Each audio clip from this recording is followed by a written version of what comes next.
Amal tidak diterima kalau tidak berilmu.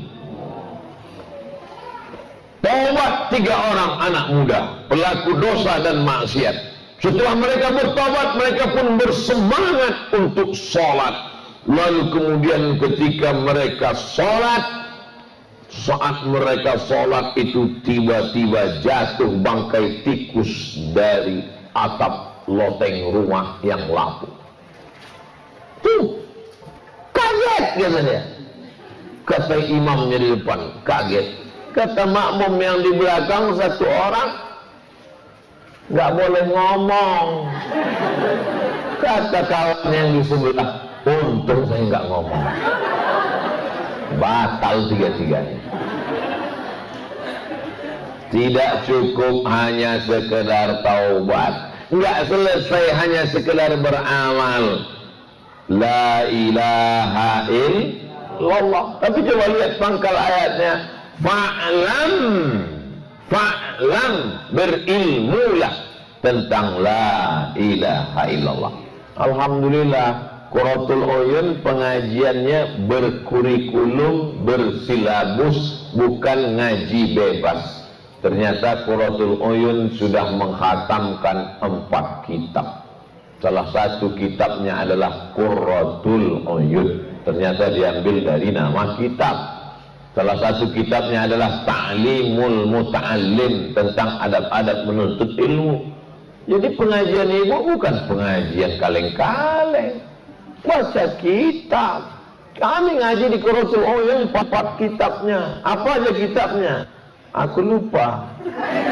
Tapi kalau kau mau silakan kunjung website kami.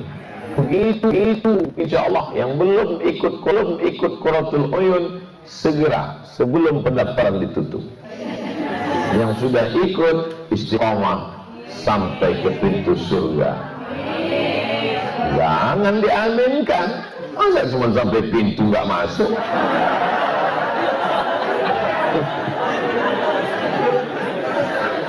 Jamaah jangan terjebak. Jamaah yang dimuliakan Allah Subhanahu wa taala, berilmu. Orang biasanya membuat dia baca, ingin dengar, keingin tahuan.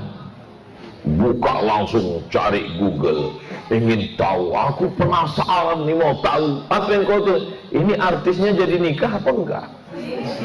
Ini artisnya jadi putus apa enggak? Ini artisnya dihamili oleh Mona. Macam-macam info yang dia cari.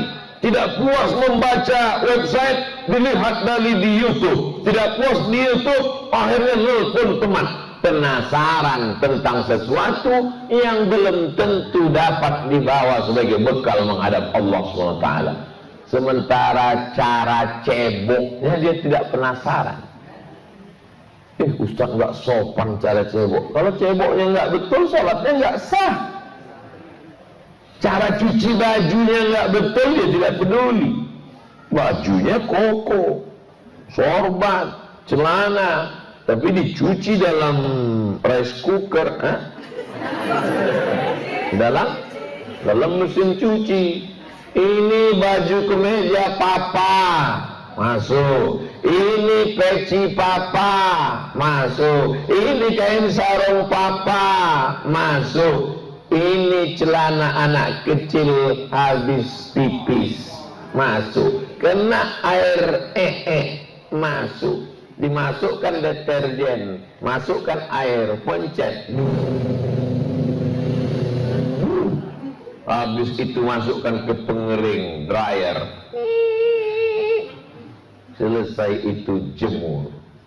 Dia tidak tahu bahwa air suci tadi berubah menjadi najis karena bercampur dengan najis.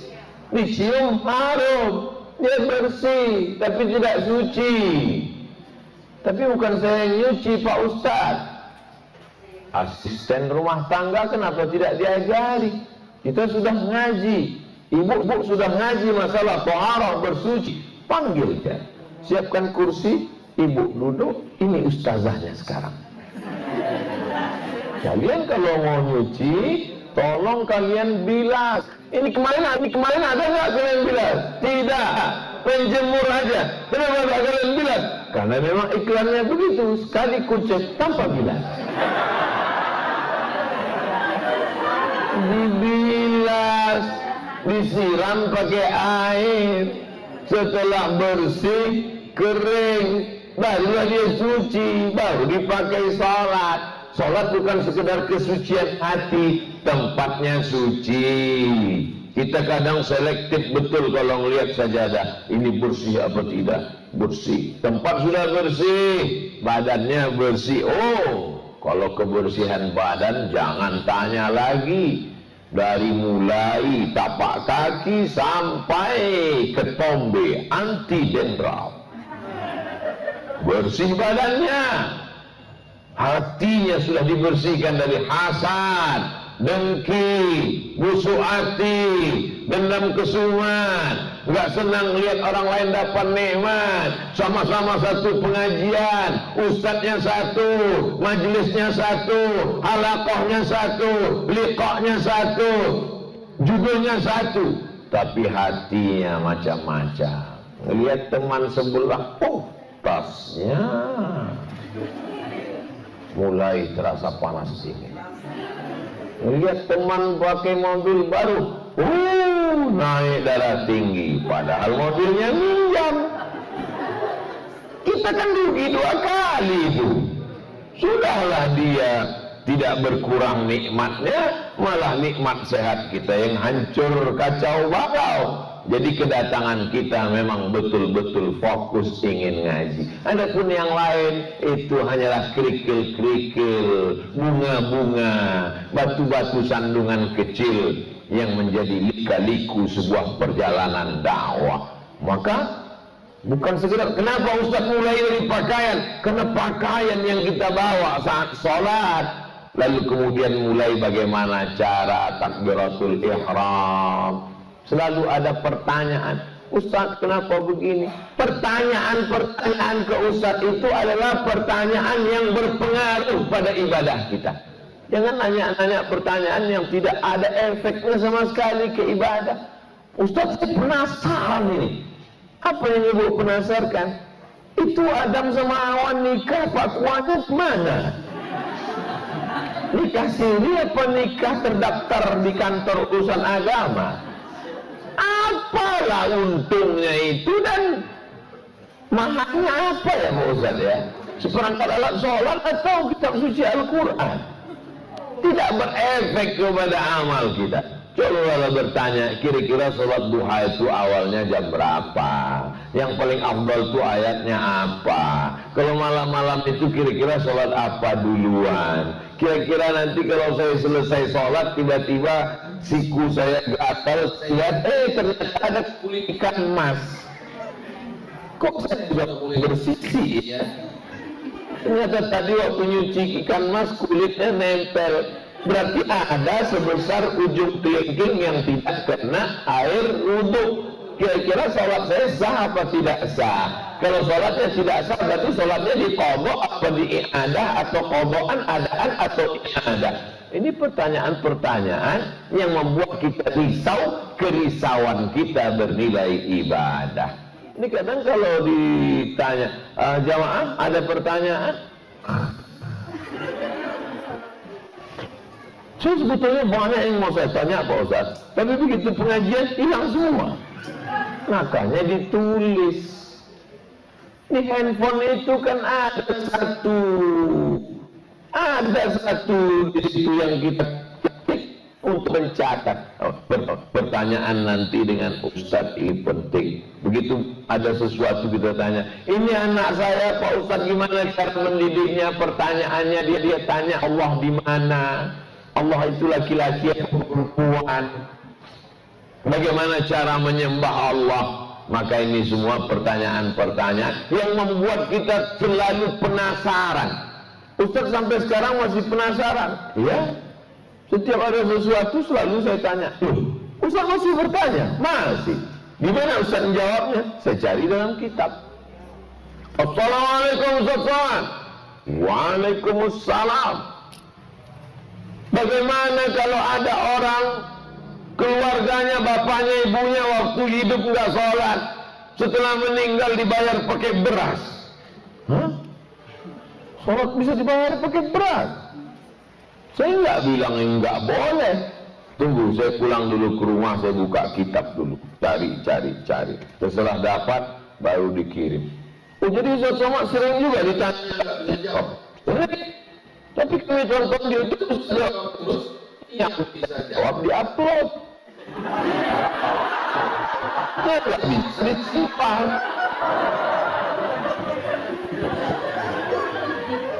Jadi dimanapun kita belajar, dimanapun kita sekolah S1, S2, S3, S-Cendol, S-Teler, S-Doger, tidak akan pernah selesai ngaji. Saya sampai hari ini tetap ngaji, sampai hari ini tetap membaca. Kapan musibah terjadi? Bukan miskin. Kapan musibah terjadi? Bukan susah. Musibah terjadi ketika kita sudah merasa tahu dan kita menghukumi orang lain bersalah. Saya adalah orang yang tidak tahu, maka saya mesti mencari tahu. Ustaz Somad, ini adalah kota ilmu pengetahuan.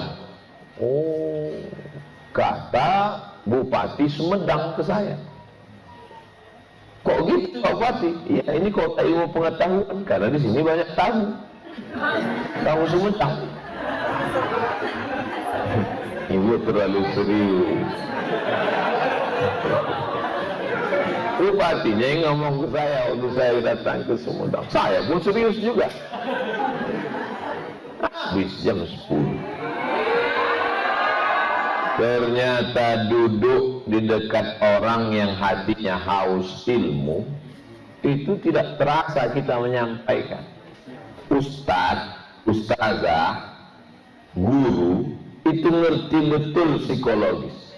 Dia paham betul kalau dia menyampaikan pada orang yang respon, beda dengan orang yang tak merespon. Saya pernah ceramah di depan orang 5 menit, rasanya cuma 5 jam. Tengok, belum juga selesai. Dia nggak respon sama sekali. Tertulis di keningnya, not responding. Kapan itu Pak Ustadz? Acara kultum menjelang berbuka puasa.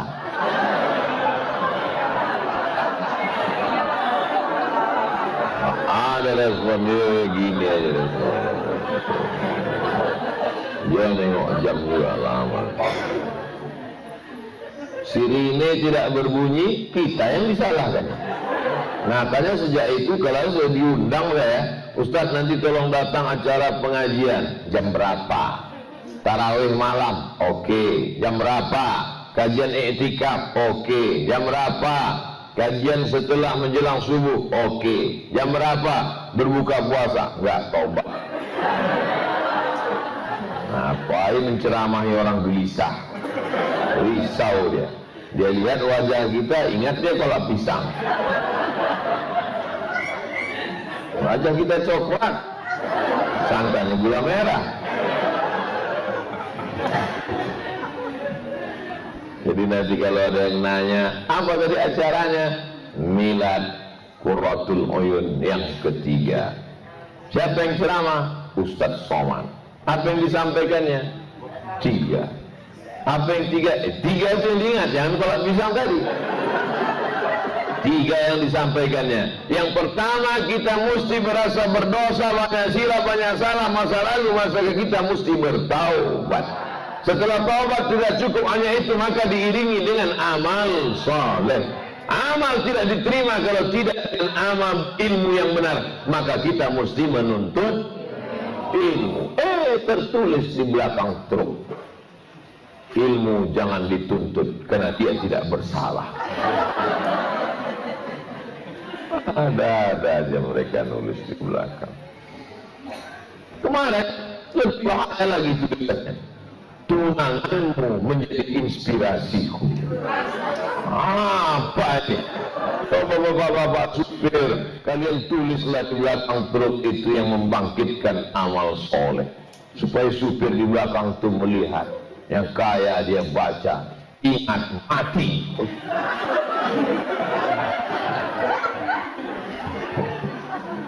Itulah yang dapat saya sampaikan pada kesempatan yang tadi ini.